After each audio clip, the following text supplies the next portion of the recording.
Assalamualaikum warahmatullahi wabarakatuh.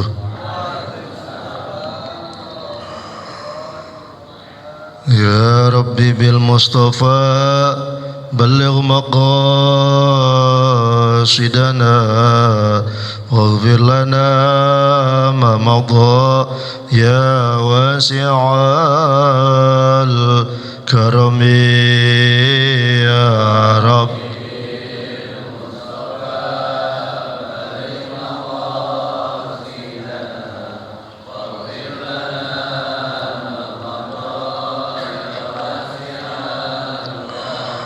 يا أكرم الخلق ما لي من ألوذ به سواك عند حلول الحادث العميم يا رب.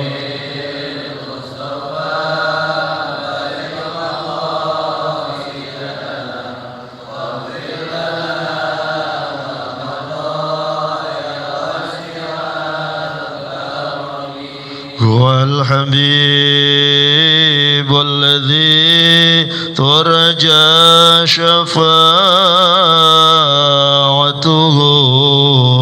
لكل هول من الأهوال مقتحم يا رب.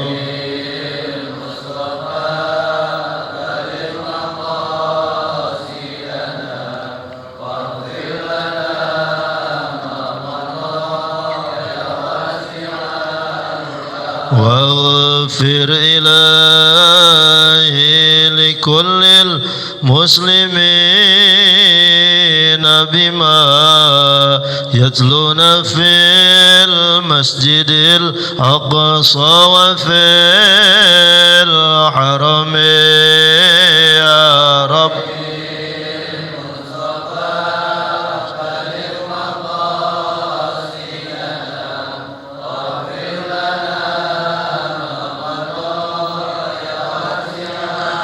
بجاه من بيته في طيبة حرم واسمه قسم من أعظم القسم يا رب.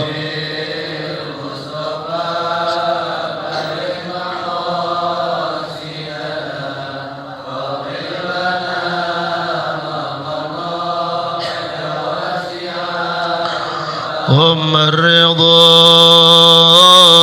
عن أبي بكر وعن عمر وعن علي وعن عثمان ذي الكرم يا رب.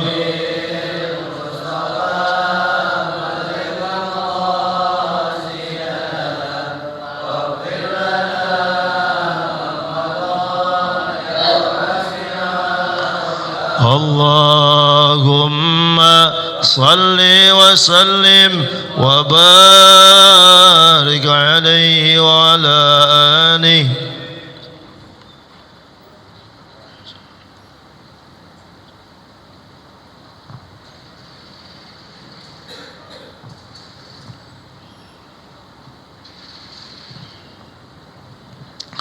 Bismillahirrahmanirrahim. Alhamdulillahilladzi syara'a alaina al-udhiyah wassalatu wassalamu ala sayyidina wa habibina wa syafi'ina wa maulana Muhammadin khairil bariyah wa ala alihi wa ashabihi salatan wa salaman daimaini mutalazimaini bukratan wa ashiyah. Amma ba'du, faqad qala Allah ta'ala fi kitabihil karim wa huwa asdaqul qailin fasalli li rabbika wanhar.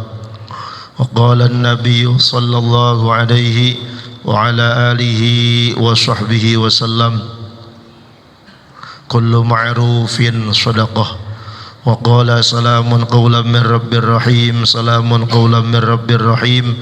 سلام قولا من رب رحيم. قال رب اشرح لي صدري ويسر لي أمري واحلل عقدة من لساني يفقه قولي واجعل لي وزيرا من أهلي هارون أخي واشدد به أزري وأشركه في أمري كي نسبحك كثيرا ونذكرك كثيرا إنك كنت بنا بصيرا.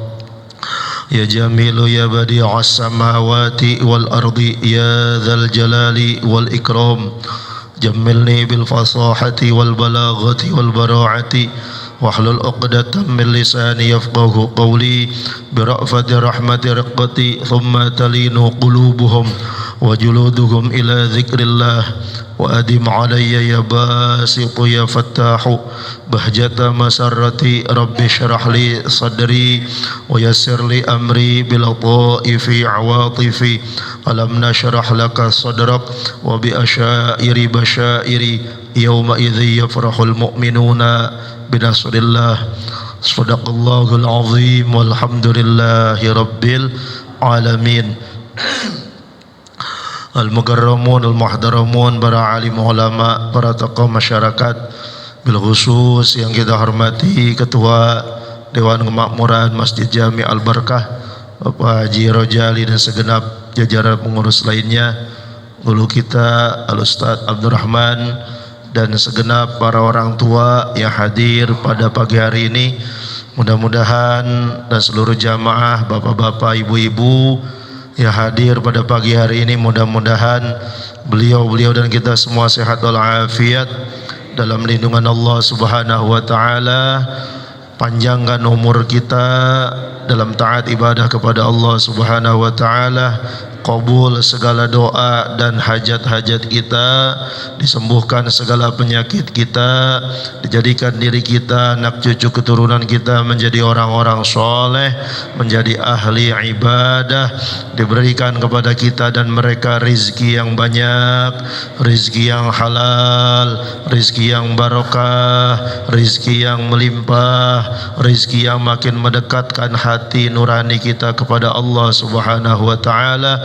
Dan mudah-mudahan Allah taala wafatkan kita kelak nanti dalam husnul khatimah, dan mudah-mudahan di akhirat nanti kita dimasukkan dalam surganya Allah taala langsung dengan tanpa dihisab, dengan tanpa diazab, kumpulkan berdampingan dengan yang mulia baginda Rasulullah Nabi besar Muhammad sallallahu alaihi wasallam. Amin amin ya rabbal alamin. Kita baca bareng-bareng niat mengaji. Bismillahirrahmanirrahim. Nawaitu at-ta'alluma wat-ta'lima wat-tadhakkura wat-tadhkira wan-naf'a wal-intifa'a wal-ifadata wal-istifadata wal-hatha ala tamassuki bi kitabillahi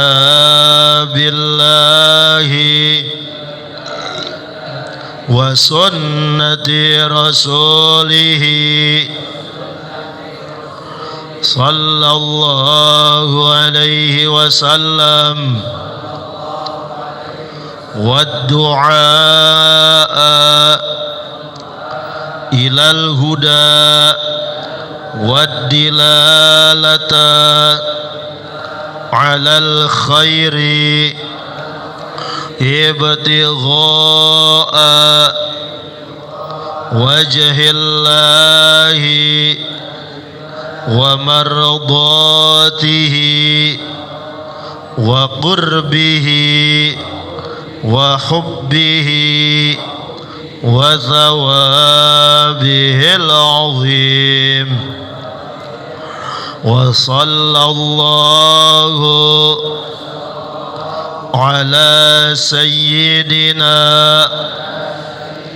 Muhammadin wa ala alihi wa sahbihi wa sallam walhamdulillahi rabbil alamin. Bismillahirrahmanirrahim. Nawaitu al-i'tikafa fi hadzal masjidi lillahi ta'ala. Aku niat i'tikaf di masjid ini karena Allah Ta'ala. Bismillahirrahmanirrahim. Alhamdulillah, kita pagi hari ini sudah masuk di awal-awal dari bulan Dzulhijjah, dan insyaallah di tanggal 10 nanti kita akan melakukan ibadah sunnah kurban. Ada amalan-amalan, sebenarnya bukan jadwal saya ya Ustaz ya. Ustaz siapa katanya lagi ke Eropa ya. Jadi saya mah ban serep. Kalau ban serep mah gimana adanya.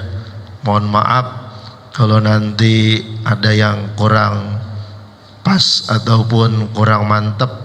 Ya namanya juga ban serep.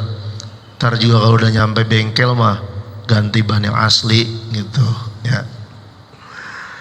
Nah, di hari raya Idul Adha, sebelum kita memasuki hari raya Idul Adha, kita ada amalan-amalan yang dianjurkan oleh Rasulullah Shallallahu Alaihi Wasallam. Apa itu amalannya? Sebenarnya dimulai dari tanggal 1 bulan Dzulhijjah.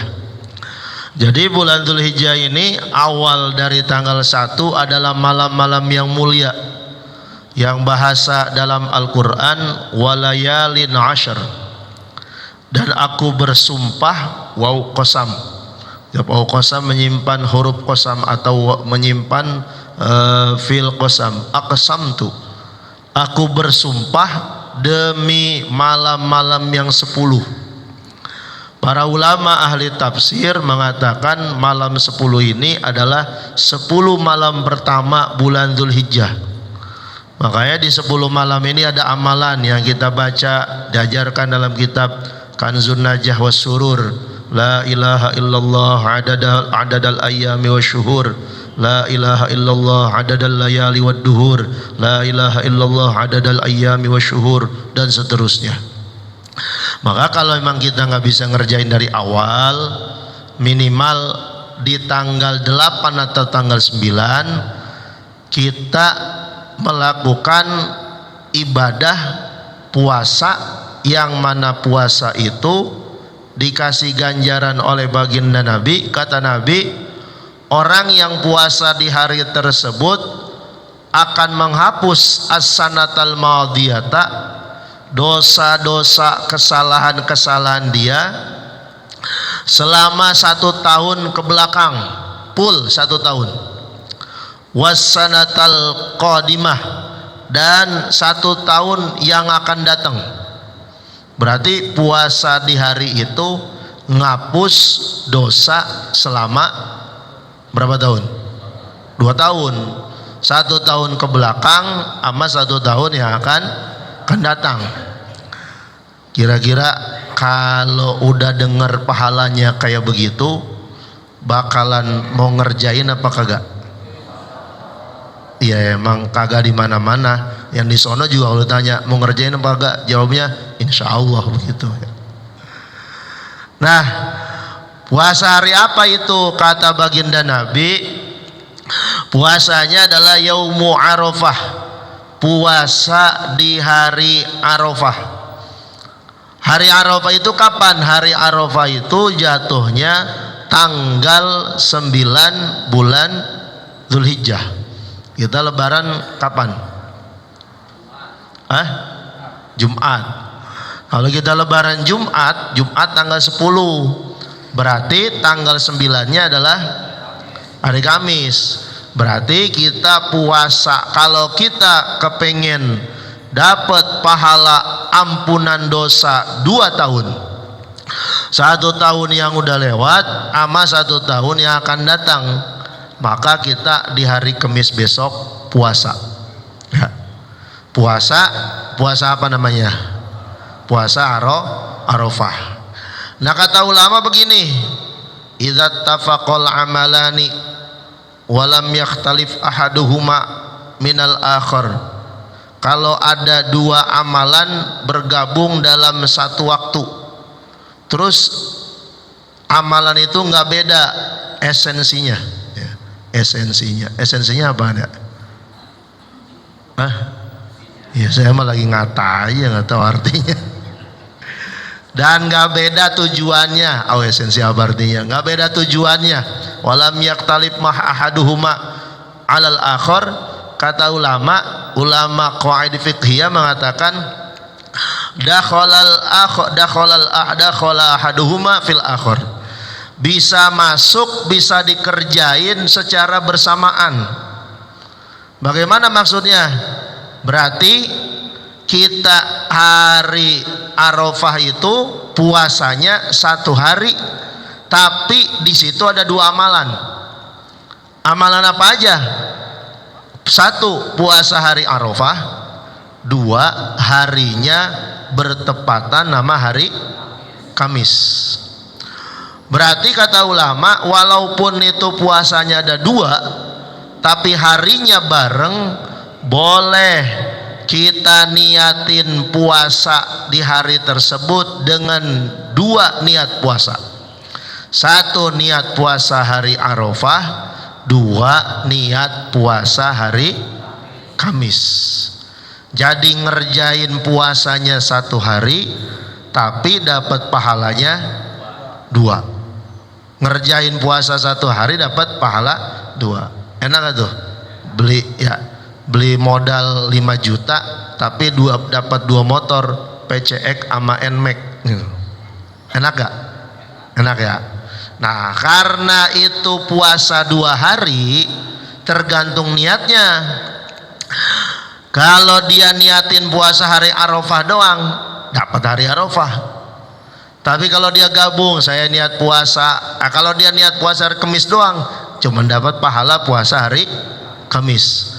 Tapi kalau dia niatin dua-duanya, nawaitu shauma godin atau nawaitu shauma arafata wal khamisi lillahi ta'ala, ya Allah saya niat puasa hari Arafah dan puasa hari Kamis, maka orang itu walaupun puasanya 1 hari, tapi dia dapat 2 pahala puasa.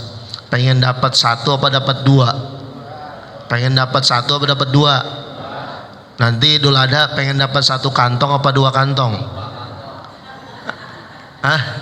Pengen dapat 1 kantong apa 2 kantong? Memang kantong apaan 2 baik? Ntar saya kasih kantong resek. Besok Idul Adha pengen dapat 1 kupon apa 2 kupon? Kupon mah 1, yang penting kantongnya 2 gitu ya. Nah, berarti besok hari Kamis niatnya nawaitu shauma arafata wal khamisi. Udah bisa niatnya ya? Udah ya? Saya niat puasa hari Arafah dan niat puasa hari Kamis. Ada lagi yang amalan jarang dikerjain sama kita, yang dikatakan oleh baginda, dikatakan dalam riwayat Imam Hakim, baginda Nabi itu wa kana yukabbiru min yaumi arafata sholatal ghadati wa yaqta'uha sholatal asri akhir ayyamit tasyriq. Sunnah mulai dari haro. Jadi begini, disunnahkan kita itu di 2 hari raya ini, 2 lebaran, kalau bahasa kitanya lebaran itu di kita ada berapa orang Islam? Hah? Lebaran Idul Fitri, Lebaran Idul Adha, Lebaran yatim. Ya. Makanya kalau pengajian belum mulai habis Lebaran Idul Fitri, tenang aja, masih ada Lebaran Idul Adha. Ya. Lebaran Idul Adha pengajian belum mulai juga, tenang aja, masih ada Lebaran yatim. Kali aja habis Lebaran yatim mulain. Habis Lebaran yatim belum mulai juga, tenang aja, masih ada Lebaran monyet. Ya. Habis Lebaran monyet baru mulai.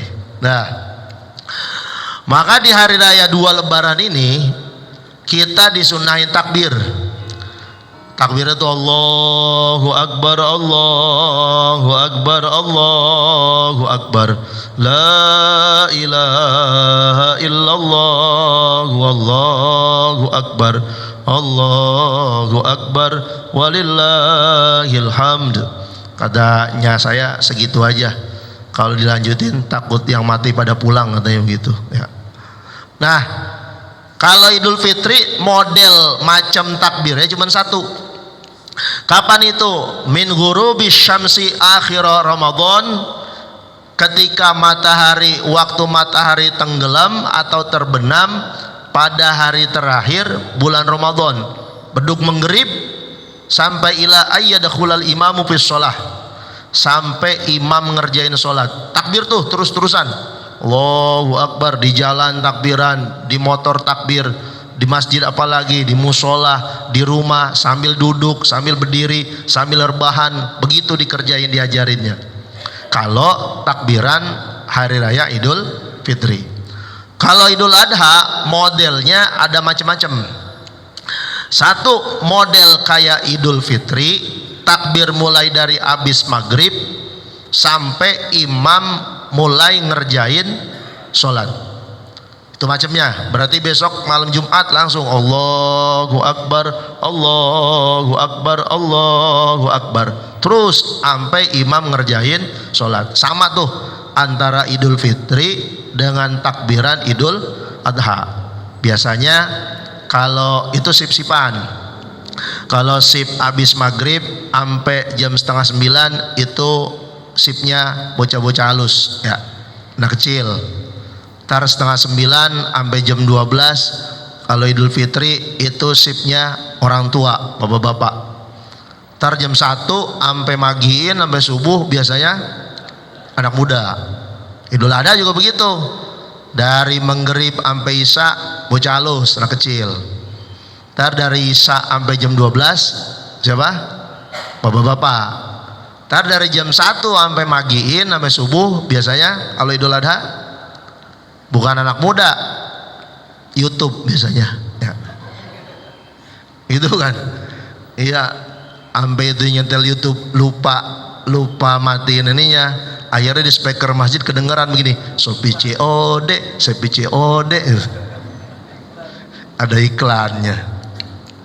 Nah, Idul Adha takbir yang kedua model sama tadi pertama, yang kedua modelnya adalah wa yukabbiru khalfas shalawatil mafrudhati, disunnahkan kita semuanya sebagai orang muslim mengumandangkan takbir bukan cuman dari mulai terbenam matahari sampai imam ngerjain sholat.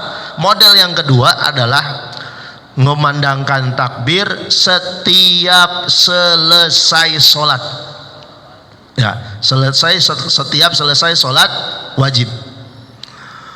Dari kapan? Min ghadati yaumi arafata, min yaumi arafata sholatal ghadat, dalam riwayatnya begitu. Mulai dari setelah sholat subuh hari Arafah. Tadi hari Arafah jatuhnya hari apa tadi? Hari Kamis. Berarti mulai hari Kamis besok selesai sholat, habis sholat subuh kita disunahkan kumandangkan takbir. Di masjid selesai sholat, misalnya imamnya siapa ke imam, yang penting selesai sholat disunahin kumandang takbir. Assalamualaikum warahmatullahi, assalamualaikum warahmatullahi. Langsung nggak istighfar dulu, Allahu Akbar, Allahu Akbar, Allahu Akbar. La ilaha illallah, wallahu akbar, Allahu akbar, walillahil hamd. Begitu tuh. Terus kapan lagi? Tar sholat zuhur sama. Begitu selesai sholat zuhur apa sholat zuhur? Kalau nyai saya mah dulu sholat lohor ya, kalau lohor. Makanya ada juga orang dulu yang usolli fardol lohori gitu ya, bukan fardol zuhri, usolli fardol lohori, orang sholat lohor kata dia. Nah selesai sholat zuhur sama, begitu salam assalamualaikum warahmatullah, assalamualaikum warahmatullah, takbir lagi Allahu Akbar, Allahu Akbar, Allahu Akbar, la ilaha illallah, wallahu akbar, Allahu Akbar, walillahil hamd. Habis sholat asar sama begitu.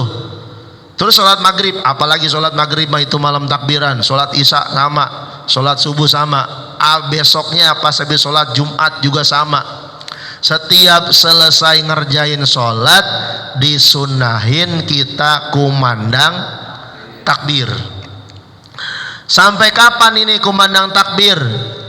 Nabi ngajarin dalam riwayatnya, Imam Hakim mengatakan ila akhiri ayyamit tasyrik, sholat al-asri akhir ayyamit tasyrik, sampai paling terakhir hari tasyrik. Hari tasyrik itu tanggal 11, 12, 13 bulan haji atau bulan Dzulhijjah. Kalau tanggal 10-nya hari apa tadi? Hari Jumat. Berarti tanggal 11-nya hari Sabtu. Tanggal 12-nya Minggu. Tanggal 13-nya Senin. Berarti hari Senin itu paling terakhir kita kumandang takbir. Sholat yang mana? Sholat al-asri. Sholat yang paling terakhir diajarin, dicontohin sama Nabi. Dalam riwayat Imam Hakim dikatakan sholat yang terakhir kita disunnahkan kumandang takbir adalah sholat asar. Sholat asar hari apa tadi? Paling terakhir hari Senin. Berarti subuh hari Senin masih takbiran. Bukan takbiran rame-rame, takbir habis sholat. Assalamualaikum warahmatullah, assalamualaikum warahmatullah, Allahu Akbar, Allahu Akbar, Allahu Akbar. Sholat zuhur, assalamualaikum warahmatullah, assalamualaikum warahmatullah, Allahu Akbar, Allahu Akbar, Allahu Akbar. Sholat asar masih takbiran nggak? Masih. Assalamualaikum warahmatullah, assalamualaikum warahmatullah, Allahu Akbar, Allahu Akbar, Allahu Akbar. Terus itu paling terakhir. Berarti malam Selasa begitu sholat maghrib sudah tidak disunnahkan untuk takbir ya. Lah saya sholat bukan di masjid, saya sholat di rumah kata ibu-ibu.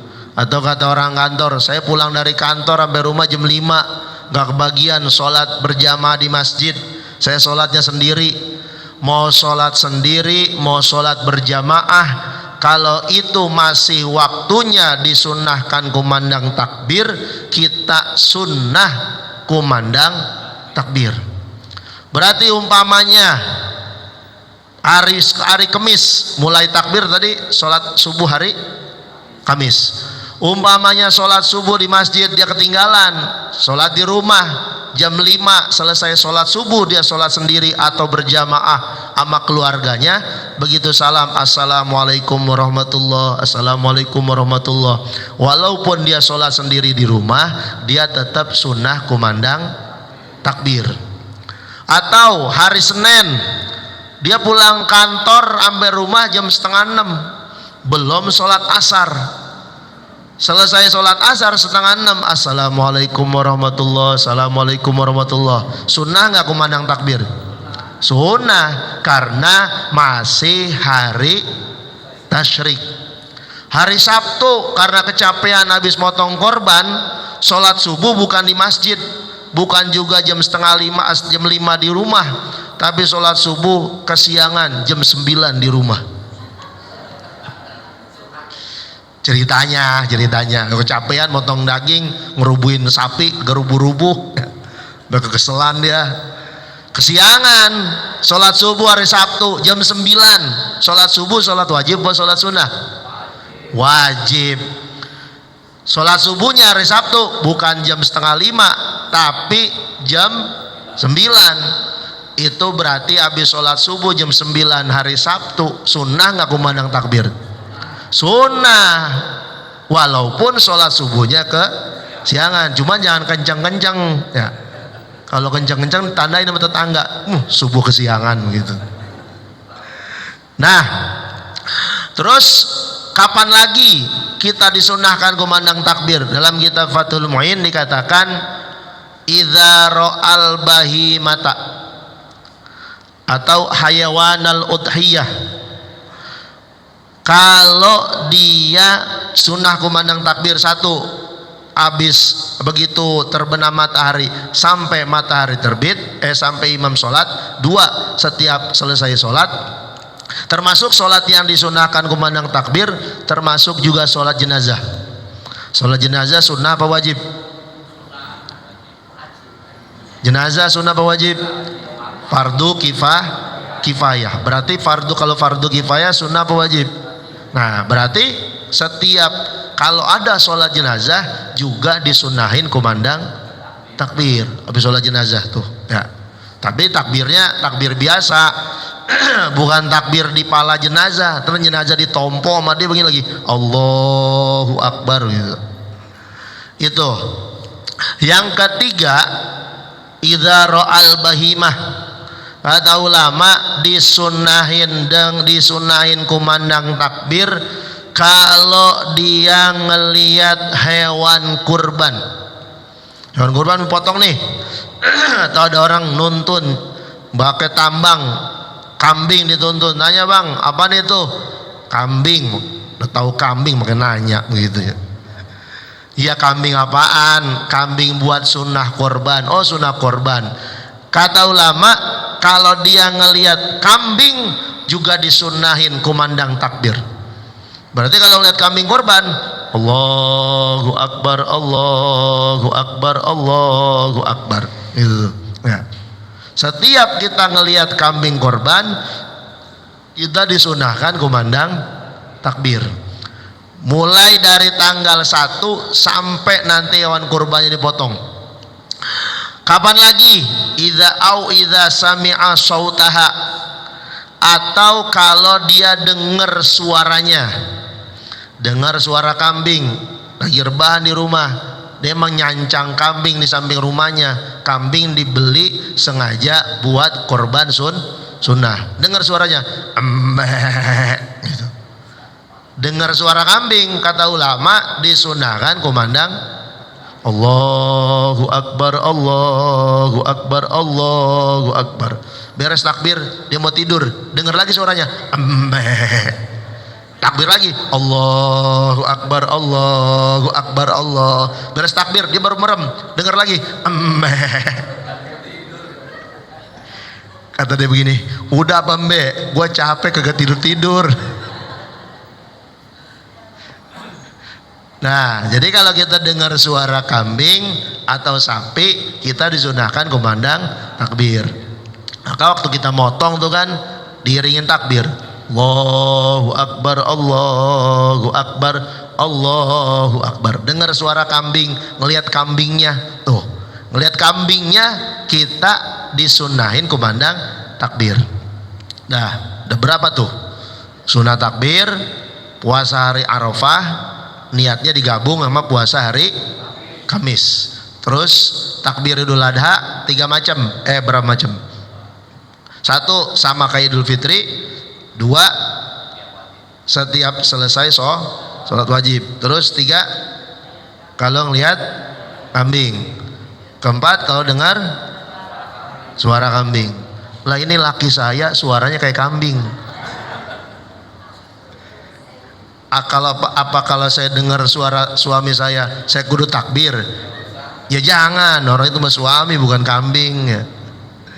Nah, terus di hari raya Idul Adha kita sunnah ngerjain sholat Idul Adha, disunnahin ngerjain semuanya. Tapi wal afdalu lin nisa'i dzawatil hayati fi'luha fil buyut. Dalam kitab Riyadul Badi'ah, buat perempuan, wanita-wanita dzawatul hayat, yang yang bodinya, bentuk tubuhnya menarik perhatian lawan jenis, yang cakep-cakep bahasa kita mah, yang badannya cakep-cakep, yang mukanya cakep-cakep, perempuan yang cakep-cakep, kata ulama al afdalu fi'luha fil buyut, buat perempuan mah yang cakep-cakep bagusnya ngerjain sholatnya di rumah masing-masing. Oh, perempuan cakep-cakep. Tapi kalau yang jelek-jelek, nenek-nenek, ngerjainnya boleh di masjid. Jadi kalau besok ada yang perempuan sholat ke masjid, berarti dia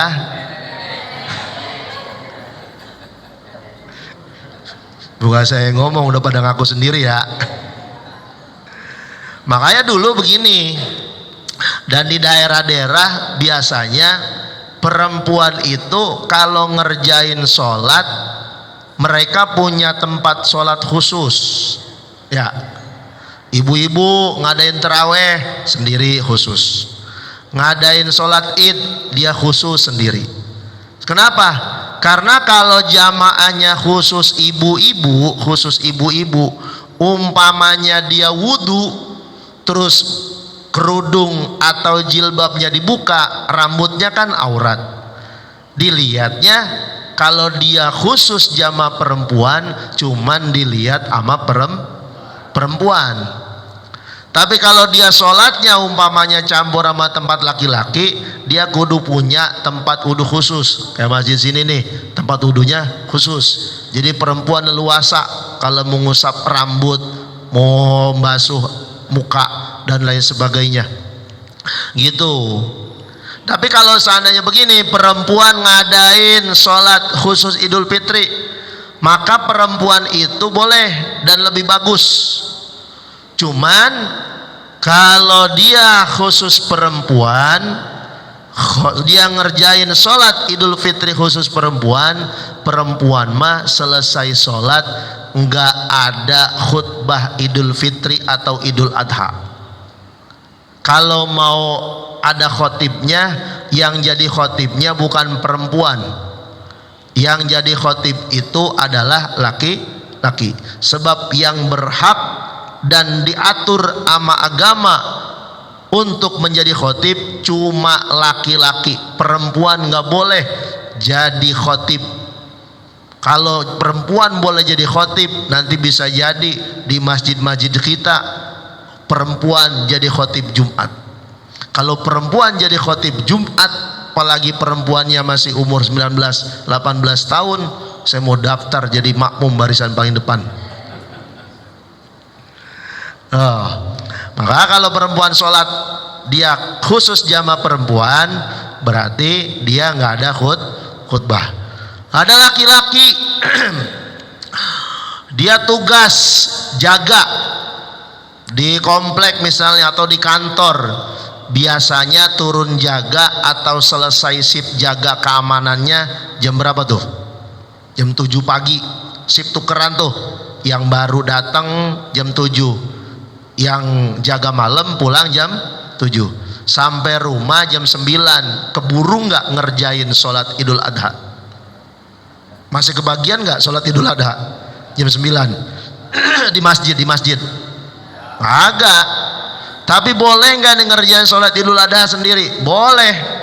Sebab sholat Idul Adha itu waktunya mulai dari terbit matahari naik 1 tombak sampai menjelang masuk waktu sholat juhur. Berarti ngerjain sholat Idul Adha jam 7 boleh nggak? Boleh. Ngerjain sholat Idul Adha jam 8 boleh nggak? Boleh. Ngerjain sholat Idul Adha jam 11 boleh nggak? Boleh. Cuman jangan di Masjid Al-Barkah ya. Orang pada korban lagi sholat itu. Kalau dia sholat sendiri, pulang jaga, sholat sendiri boleh. Cuman kalau dia umpamanya laki-laki pulang jaga sampai rumah dia sholat sendiri, sama. Selesai sholat sunnah nih, sholat Idul Adha, Idul Fitri sunnah muakkadah, sangat dianjurkan. Artinya walaupun kita sendiri, kita dianjurin untuk ngerjain sama Nabi. Tapi kalau dia sendiri ngerjain sholat Idul Adha, jadi sholatnya cuma 2 rakaat sendiri, selesai sholat itu si laki-laki tadi, security tadi, selesai sholat kagak disunnahin khutbah. Kenapa? Karena sholatnya sholat sendiri. Lagian juga kalau dia sholat sendiri dia khutbah, kata bininya bingung ya. Hadirin jamaah sholat Idul Adha yang berbahagia, kata bininya, laki gue pulang jaga ngapa jadi gila ya gitu. Dah. Terus hari raya Idul Adha, Idul Fitri, sunnah yang dianjurin sama Nabi adalah selanjutnya kita sebelum berangkat sholat Idul Adha sunnah ngerjain mandi. Namanya mandi sholat id. Niatnya nawaitul ghusla liraf'il hadatsil akbari min jami'il badani fardalillahi ta'ala. Lah itu beda ya. Oh rupanya dia lagi malam sama bininya Idul Adha, jadi niatnya begitu. Niat mandinya begini, nawaitul ghusla li'idil adha, simple aja. Nawaitul ghusla li'idil adha, aku niat mandi untuk mengerjakan sholat hari raya Idul Adha. Mulai mandinya kapan? Mulai start jam orang boleh ngerjain mandi. Kalau sholat Jumat orang boleh ngerjain mandi mulai dari bedug subuh. Begitu azan subuh jam 4:30, jam 5 orang udah boleh niat mandi Jumat. Jadi mandi Jumat itu nggak harus jam 11, nggak harus jam 9, nggak harus jam 10. Umpamanya dia orang kantor, dia berangkat 5:30, nanti begitu jam mau masuk Jumat jam 12 kurang 15 menit dia baru istirahat. Berarti ada nggak waktu buat mandi Jumat itu ya? Ada nggak? Nggak ada. Maka dia orang yang kantor, umpamanya menjelang sholat Jumat nggak ada waktu buat mandi sunnah Jumat. Habis sholat subuh sebelum berangkat kerja dia mandi, dia niatin nawaitul ghusla li huduril jum'ati lillahi ta'ala, aku niat mandi Jumat hari ini di pagi 5:30, niatnya mandi Jumat. Kata ulama dapat pahala mandi Jumat. Kalau Idul Fitri bagaimana?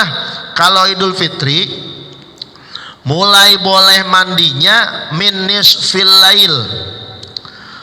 Waktu mulai mandinya dari pertengahan malam. Pertengahan malam berarti jam berapa? Jam 1, jam 12 ya?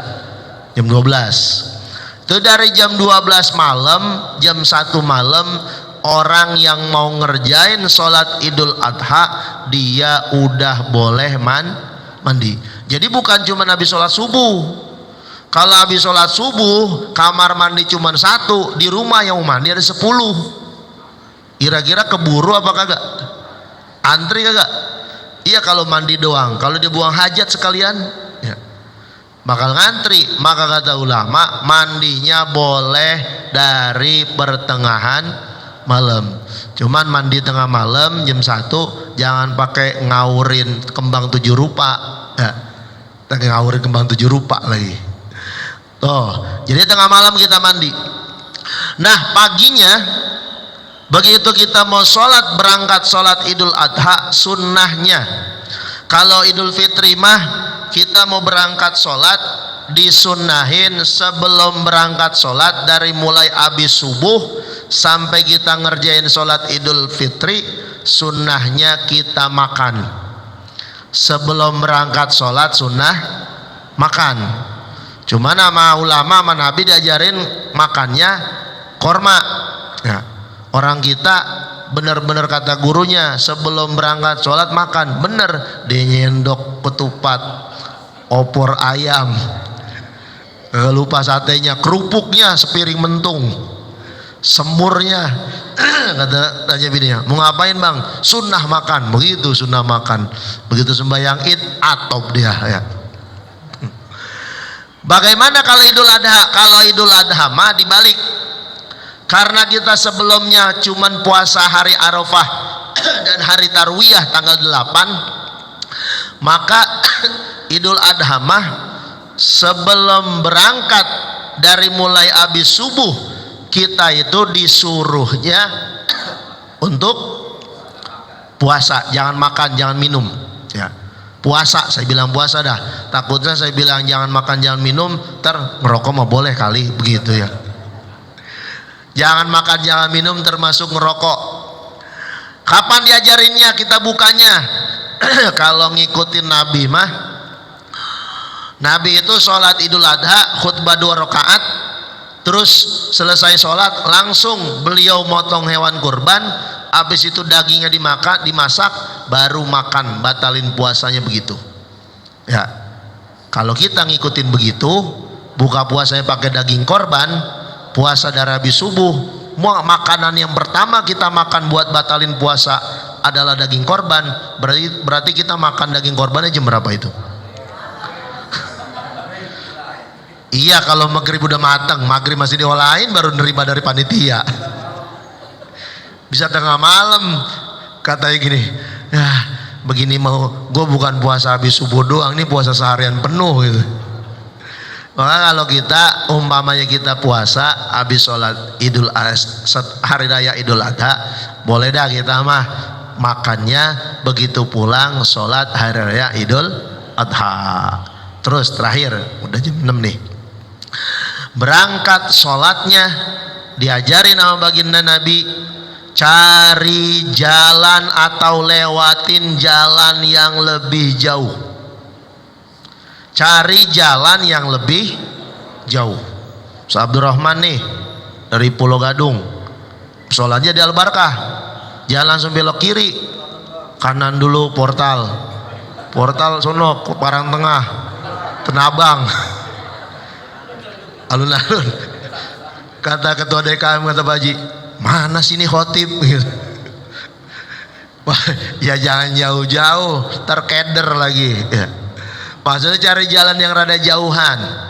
Kenapa cari jalan yang rada jauhan? Nabi ngajarin begitu. Apa alasannya orang kalau mau berangkat sholat disuruh cari jalan yang lebih jauh? Karena begini, kita mau berangkat ke tempat sholat, berarti kita mau ngerjain ibadah.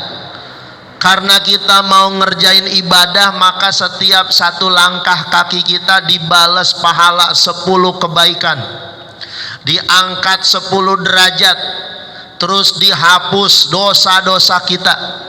Satu langkah kakinya tuh kaki kanan, ntar satu kaki kiri begitu juga. Semakin banyak kita ngelangkah, maka semakin banyak pahala yang kita dapat, semakin banyak dosa yang dihapus, semakin banyak derajat kita diangkat sama Allah.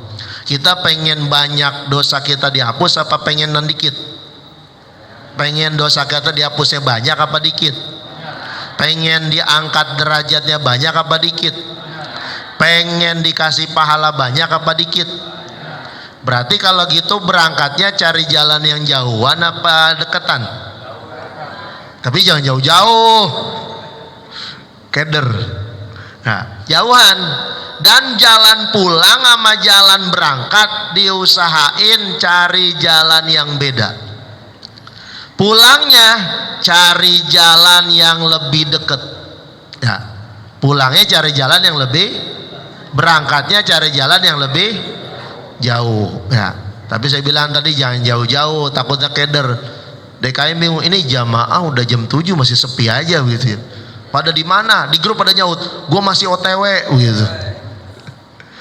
Nah, jadi kesimpulannya, kalau kita pengen dapat banyak pahala besok di hari Idul Adha, satu, pas tanggal 9 Dzulhijjah hari Arafah kita ngerjain puasa hari Arafah. Nawaitu soma Arafata. Karena ini bareng sama hari Kamis, maka kita niatin digabung niatnya nawaitu soma Arafata wa yaumil khamis.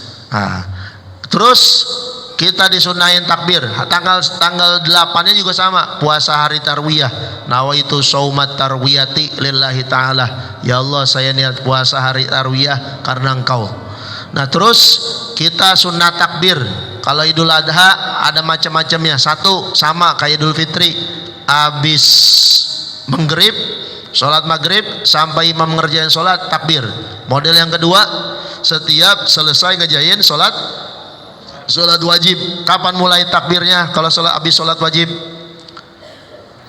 setelah sholat subuh hari apa?